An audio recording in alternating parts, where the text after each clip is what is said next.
Hello friends, ఎప్పుడు ఒకే రకమైన food తిని బోర్ కొడుతున్నప్పుడు ఒక్కసారి పచ్చి పులుసు తింటే ఆ టేస్టే వేరండి. పచ్చి పులుసు ఒక్కొక్కరు ఒక్కో ప్రాంతంలో ఒక్కో విధంగా చేస్తుంటారు. పచ్చి పులుసు ఎలా చేసుకున్నా సరే ఆ టేస్ట్ మాత్రం సూపర్గానే ఉంటుంది.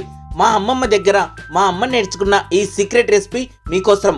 పచ్చి పులుసు ఎలా చేయాలి, దీనికి కావలసిన పదార్థాలు అన్నీ కూడా డిస్క్రిప్షన్లో రాయడం జరిగింది ఫ్రెండ్స్.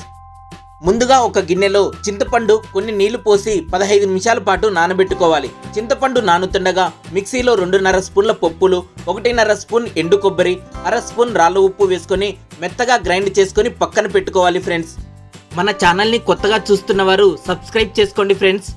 ఒక గిన్నె తీసుకొని ఇందులో నానబెట్టిన చింతపండు నుండి తీసిన రసానికి 2 గ్లాసుల నీళ్లు కలుపుకొని గిన్నెలో పోసుకోవాలి.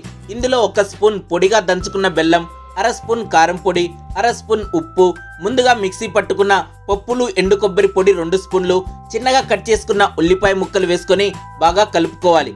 కారం పొడి, ఉప్పు మీకు తగినంత వేసుకొని ఒకసారి రుచి చూసుకొని కావాలంటే మళ్ళీ వేసుకొని కలుపుకోవచ్చు.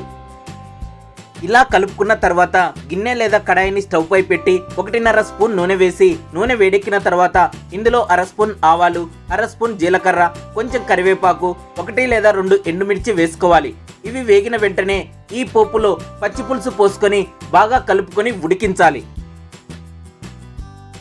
ఈ విధంగా సన్నని మంటపై ఉడికించుకుంటూ ఎప్పుడైతే ఇలా ఒక్కసారి పొంగు వస్తుందో అప్పుడు స్టవ్ ఆఫ్ చేసుకొని చిన్నగా కట్ చేసుకున్న కొత్తిమీరను ఇందులో వేసుకొని కలుపుకోవాలి. టేస్టీ పచ్చి పులుసు రెడీ ఫ్రెండ్స్.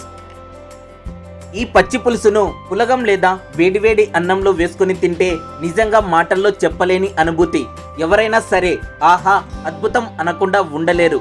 ఈ వీడియో మీకు నచ్చితే లైక్, కామెంట్ చేయండి ఫ్రెండ్స్. వీలైతే సబ్స్క్రైబ్ చేసుకోండి. Thank you.